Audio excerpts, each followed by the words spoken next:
সম্পত্তির সীমানা নির্ধারণ নিয়ে বৈঠকে এনসিপির নেতাকে মারধরের ঘটনায় হাসনাত আব্দুল্লাহ বলেছিলেন, বিএনপির মধ্যে অনেকেই আছেন যারা আওয়ামী লীগের থেকেও বেশি আওয়ামী লীগ।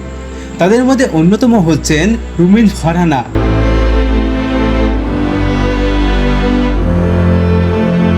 তিনি আওয়ামী লীগের সুবিধাভোগী, ফ্ল্যাটভোগী এবং নির্বাচন কমিশনকে প্রভাবিত করার চেষ্টাকারী।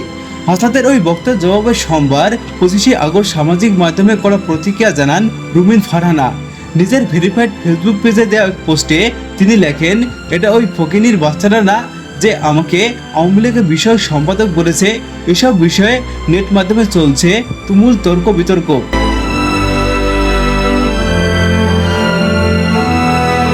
বিএনপির সহ আন্তর্জাতিক বিষয়ক সম্পাদক ব্যারিস্টার রুমিন ফারহানা সাইবার বুলিংয়ের শিকার হচ্ছেন উল্লেখ করে ফ্যাসিবাদ বিরোধী শক্তির ঐক্য ধরে রাখতে এমন কাজ বন্ধের আহ্বান জানিয়েছেন জাতীয় নাগরিক পার্টি এনসিপির মুখ্য সংগঠক হাসনাত আব্দুল্লাহ।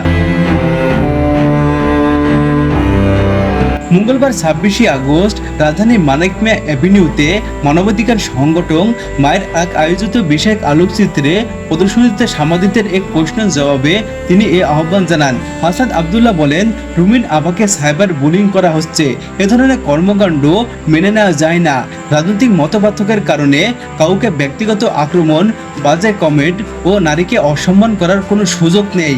ফ্যাসিবাদ বিরোধী ঐক্যর ক্ষতি হয় এমন সিন্ডিকেট আক্রমণ আচরণ কেউ যেন না করে সে আহ্বান জানান হাসনাত।